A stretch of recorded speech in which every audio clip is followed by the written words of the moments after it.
People of the Internet, hello. Pourquoi elle est en pyjama la dame? Parce qu'elle va me faire sa routine du matin. Ma routine de soins visage du matin. Cette vidéo est en partenariat avec Ulla Henriksen. Je l'inscris aussi sur l'écran parce que la loi demande de le faire maintenant. Voilà, comme ça nous sommes dans les clous, tout le monde est content. Donc en ce moment, ma routine du matin, alors, ma peau est sensible, un peu sensible, pas horriblement, mais un peu quand même. Vous voyez, j'ai un peu des rougeurs quand même, faut que je va, enfin, la chaleur n'aide pas la rosacée, ça c'est bien connu. Les rayons UV non plus. Les deux en fait sont des déclencheurs de rosacée. Aussi bien le fait qu'il fasse chaud, le changement de température, ou juste le fait d'avoir chaud. Et les rayons UV eux-mêmes activent les déclencheurs de rosacée dans la peau, si je peux dire les choses comme ça. Donc moyen.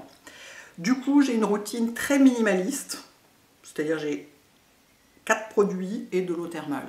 C'est pas beaucoup. De toute façon, j'ai des routines de plus en plus minimalistes maintenant, parce que quand on a la peau sensible, c'est beaucoup mieux, et puis je ne pense pas que superposer 25 ingrédients soit très intéressant. Donc en me levant, qu'est-ce que je fais? Je me passe la tête sous l'eau, je mets de l'eau fraîche ou tiède, mais pas glacée et pas chaude, sur mon visage pour retirer enfin, l'impression de la nuit, parce que je ne prends pas de douche le matin en ce moment, comme il fait chaud, je me douche le soir. C'est plus agréable pour se coucher sans être toute collante et tout. Et du coup, j'ai besoin de me réveiller, quoi. Donc je me passe la tête sous l'eau, les cheveux aussi, parce qu'ils sont comme ça le matin. Et ensuite, je mets un coup d'eau La Roche-Posay, précisément parce que j'ai la peau un peu sensibilisée et que il est hyper agréable. En plus, le spray est assez fort, j'aime bien. Donc je le mets à la fois pour retirer le calcaire de l'eau du robinet, parce qu'il y en a plein, et apaiser la peau. Et en même temps pour humidifier légèrement le visage pour le sérum que je vais mettre. Parce que d'une manière générale, les sérums, j'y suis un peu parce que j'en ai mis beaucoup, les sérums hydratants sont plus efficaces posés sur peau humide, pas ruisselante. Hein. Là c'est un petit peu ruisselant quand même, je vais attendre un tout petit peu. Et j'ai un sérum, la logique voudrait en ce moment que j'ai un sérum à la vitamine C, parce que c'est ce qu'il y a de plus efficace, enfin de plus recommandé à cette saison, parce que c'est un très bon antioxydant et que les UV c'est super oxydant. Mais comme ma peau est un peu moyennement d'accord avec pas mal de choses en ce moment, j'ai un sérum juste hydratant, que j'aime bien, qui n'est pas parfumé, qui, vous voyez, j'ai quasiment fini, qui me convient bien, c'est celui de By Terry, avec plein d'acide hyaluronique. Donc j'en mets une pipette, as you do, et donc sur peau humide. Voilà, et j'en mets partout. Partout, partout, y compris cou, décolleté, tout. Oui, je sais, je frotte un peu fort, du coup c'est un tout petit peu rouge, mais ça ne va pas durer. Ensuite, en contour des yeux, j'utilise, bon en fait de toute façon le jour c'est le seul que j'utilise, globalement, parce que c'est celui de Ulla, le Banana Bright Eye Cream, qui contient donc aussi de la vitamine C, comme toute la gamme orange en fait. Ce qui est intéressant pour lutter contre l'oxydation de la peau, donc les UV, la pollution, le stress, enfin les raisons d'oxydation de la peau sont multiples, et internes et externes, et qui en même temps jouent sur le côté plus lumineux de la peau. Et c'est surtout que, enfin c'est surtout par ailleurs, moi c'est le seul sur lequel le maquillage tient vraiment bien. C'est le seul avec lequel, disons que c'est pas que ça cuise pas du tout, mais quasiment pas. Il lisse vraiment le dessous de l'œil. Donc bah voilà, donc c'est celui-ci que je porte. Hein. Vu que sous du maquillage, c'est marrant, la texture est un peu bouh, ça rebondit un peu. Il est efficace, il y a de la vitamine C, ce qui en cas de, notamment l'été, est encore plus recommandé, même si moi je le porte toute l'année. Et en plus, ouais, sous du maquillage, il est vraiment top. Pour faire, en quelque sorte, faire tenir l'anti-cerne. Donc, voilà. Évidemment, mettez-en bien partout. Hein. Le dessus de l'œil va enfin, le haut de l'œil va vieillir autant que le dessous, hein, donc bien partout. Et en crème de jour, j'ai celle de... J'aime bien en ce moment celle de Ulla, pas de Ulla, de Herborian à la Centella. Parce que c'est une crème apaisante pour peau un peu sensible, et elle est pas très épaisse. C'est presque un gel crème. Bon là ça ne se voit pas, mais c'est une crème légère. Et mon visage l'aime beaucoup. Et elle n'est pas trop riche. Elle n'est pas trop riche pour maintenant. Je peux pas mettre les crèmes que je mets l'hiver comme les crèmes vraiment très riches. En ce moment, il fait trop chaud, quoi. C'est pas possible. Celle-ci est vraiment bien. Voilà. Et ensuite, évidemment, crème solaire. Enfin, crème solaire. Oui, c'est de la crème solaire, c'est un SPF. Et je mets celui de Hoola aussi. Parce que, d'abord parce qu'il est super bien fait, la texture est super réussie, je l'aime beaucoup. Il est sorti en mars, je crois. Février ou mars? Mars. Oui, c'est pendant qu'on était à Copenhague. Mars, il est 100% minéral, ce qui pour une peau sensible est assez intéressant parce que c'est pas systématique et évidemment, on peut pas simplifier complètement. Mais souvent, les peaux sensibles préfèrent les écrans minéraux aux écrans chimiques. C'est-à-dire, les écrans chimiques, comme vous savez, ils protègent la peau en se transformant au contact des UV.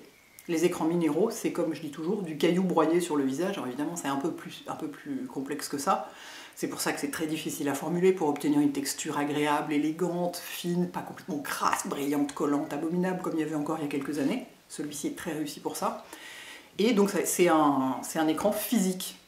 Donc les peaux sensibles... Et donc, c'est inerte, si vous voulez. Il ne se passe rien, quoi. Juste le truc est là et il fait écran. Donc pour les peaux sensibles, souvent, c'est plus approprié. Et celui-là est vachement réussi parce que, je vais vous montrer, il est légèrement teinté de façon à ce que ça ne fasse pas blanc. Alors, sachant que sur moi, de toute façon, vu la couleur de ma peau, blanc sur blanc, ça ne se voit pas, hein, donc ça risque pas de faire blanc. Mais pour des peaux un peu plus mates, ça permet qu'on ne le voit pas. Mettez-en beaucoup, hein, n'oubliez pas, une cuillère à café tout le visage. Et le cou est là. Je vais en mettre aussi sur le décolleté. N'oubliez pas de protéger votre décolleté, hein, c'est tellement moche. Après, quand ça devient tout plissé, tout vieux, tout un peu rouge, un peu pigmenté, un peu plissé, tout ça, pas du tout envie de ça. Et le décolleté prend vachement de soleil parce que c'est un peu en pente, donc ça tout c'est comme le nez, quoi. Ça prend presque autant de soleil que le nez. Il faut bien le protéger. Mettez-en aussi sur les oreilles. Enfin, sauf si vous avez des cheveux, contrairement à moi. Voilà. Et j'ai assez envie de dire que sur peau très foncée, il va se voir un peu, je pense. J'ai pas essayé et j'ai pas demandé à mes copines qu'on la voit plus foncée. Je sais pas si elles l'utilisent, mais je pense qu'il va se voir un tout petit peu quand même. Il sera pas aussi gris que certains autres, mais bon, alors si on est maquillé, ça pose aucun problème parce que ça ne se voit pas sous le maquillage évidemment. Il fait une très bonne base de maquillage par ailleurs. Le fond de teint accroche bien dessus, il est vachement réussi. Après, si on trouve que ça fait trop... que la couleur se voit, mais je pense que c'est sur une peau vraiment plus foncée, à ce moment, enfin que la couleur, que le tout petit côté un peu blanc du fil se voit, il suffit de le mettre en plusieurs couches en fait. C'est d'en mettre des couches fines, au lieu d'en mettre plein d'un coup comme moi, j'en mets un gros tas d'un coup, faire une couche fine et en remettre en plusieurs fois, et là en général ça ne se voit pas. Bon après, dites-moi si vous l'utilisez et que vous avez la peau foncée, si ça fonctionne ou pas sur vous. Parce que je vous dis, moi j'ai pas essayé, je peux toujours parler, comme toujours je ne peux parler que de mon expérience personnelle. Mais voilà. Et donc voilà, il est... alors, l'intérêt. Comme je disais, je n'ai pas de sérum à la vitamine C, alors que l'été, on recommande, c'est la période où on recommande d'avoir un sérum à la vitamine C, parce que c'est un antioxydant hyper puissant, à condition qu'il soit bien fait, hein, bien sûr, un bon sérum à la vitamine C. Et on sait que ça augmente l'effet du SPF quand il est dessous. Quand on le met avec, on sait que ça le rend encore plus efficace. Donc là, il y en a dedans, comme dans toute la ligne orange de Hoola Henriksen. Donc c'est vachement intéressant parce que moi je vous dis en ce moment j'ai pas de sérum à la vitamine C parce que je préfère avoir un truc un peu simple et juste qui hydrate. Et ben moi non quoi, je l'ai quand même là. J'en ai quand même là et là. Et ça me permet d'avoir quand même une bonne dose d'antioxydants vu la luminosité, les UV qu'il y a en ce moment. Et oui, j'en avais mis, même en Islande j'en ai mis parce que bah, déjà il faisait beau, et quand bien même il ferait pas beau, quand il fait jour et vous êtes dehors, longtemps, hein, j'entends pas 30 secondes pour sortir acheter le pain, mais suffisamment un petit peu de temps, vous mettez un SPF. Sauf si vous en foutez complètement de vieillir et que vous en foutez de tout ça évidemment, mais si vous en foutez de tout ça, vous n'êtes pas devant cette vidéo, donc vous n'êtes pas concerné. Donc voilà, donc c'est tout, c'est une routine très simple, vous voyez, mais parce que moi ça me correspond, ma peau a besoin d'être... De toute façon, c'est ce que je dis toujours, les piliers du skincare, absolu et incontournable, c'est nettoyer, hydrater, protéger du soleil. Tant que vous faites ça, c'est les premiers gestes anti-âge et les meilleurs et les plus... Il faut juste faire ça de façon constante tous les jours de sa vie. Bon, pour la protection solaire, je redis encore une fois, pas si vous restez à la cave, c'est pas nécessaire, mais sinon si vous êtes... Quand il y a des UV, il faut une protection UV. Moyennant quoi, donc je disais oui, donc nettoyer, hydrater. Donc hydrater, protéger du soleil, j'ai. Et nettoyer, le soir, quand vous avez un SPF, il faut faire un double nettoyage. Parce que le SPF, c'est fait pour rester sur la peau. Qu'il soit chimique ou minéral, c'est fait pour rester bien. Pour bien, vous voyez, être là et bien protégé. Donc, il y a des nettoyants qui disent pouvoir suffire en une fois. Moi, quand j'ai un SPF, je fais toujours un double nettoyage, quitte à ce que ce soit 2 fois avec le même produit, si on n'a rien d'autre sous la main. Idéalement, c'est mieux de le faire avec la première phase avec un produit gras, comme une huile démaquillante, un lait démaquillant, un baume démaquillant, et le deuxième nettoyage avec un produit gel qui soit moussant ou pas. Moi, quand j'utilise du gel, il n'est jamais moussant, parce que voilà, j'ai la peau trop sèche pour ça. Mais si vous avez que votre huile démaquillante, vous faites 2 fois et c'est bon. Mais il faut ça parce que c'est vraiment fait pour rester sur le visage et vous ne voulez pas dormir avec un SPF sur le visage, d'autant que ça...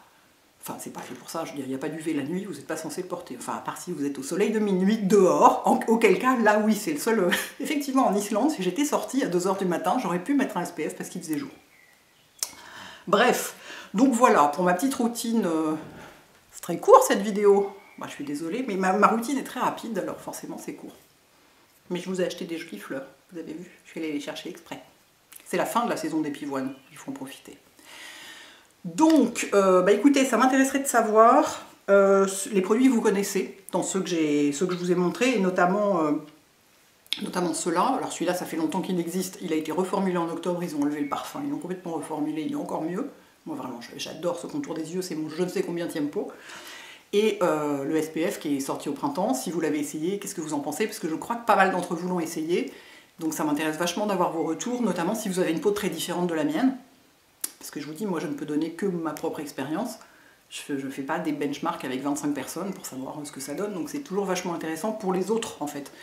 Pour vous-même, enfin les copines d'internet quoi, ou les copains d'internet bien sûr. Et comme c'est un partenariat rémunéré, nous avons une très jolie réduction sur tous les produits Oula chez Sephora, avec le code que je vais vous mettre en dessous, qui est Hélène Oula 2023, il me semble. Vérifiez quand même, parce que je vous le noterai. Sur... voilà, j'ai déjà chaud, c'est merveilleux. Sur tous les produits Oula, à part les kits, les coffrets, les petits trucs promotionnels spéciaux chez Sephora, qui est donc leur distributeur unique en France, pendant 5 jours. 5 jours. Ne vous faites pas avoir, c'est pas 7, c'est 5 cette fois-ci. Voilà, donc 21%, c'est bien quoi. Ça vous permet de faire du stock. Moi j'ai tout un stock de ça. Je vais utiliser que ça tout l'été, je pense. Parce que vraiment... Et oui, une petite chose, il est parfumé, comme toute la gamme. Alors, à part le contour des yeux, bien sûr. Mais là, sinon, les produits Oula sont parfumés. Mais moi, ça me pose pas de problème. Déjà, ça sent l'orange. Moi, j'adore l'odeur de cette gamme. Ça sent l'orange. Je suis très contente qu'il n'y ait pas de parfum dans le contour des yeux. Je trouve que c'est logique de ne pas parfumer un contour des yeux. Mais ça, c'est la dernière couche, si vous voulez. J'ai dessous, j'ai mon sérum, ma crème, j'ai déjà 2 couches d'autres produits. Donc, il n'y a pas de... Enfin, ça mérite pas du tout la peau, quoi. Voilà les enfants. J'espère que ça vous est utile. Et une fois de plus, dites-moi, partageons autour de tout ça. C'est toujours hyper intéressant. Bon dimanche. Ciao.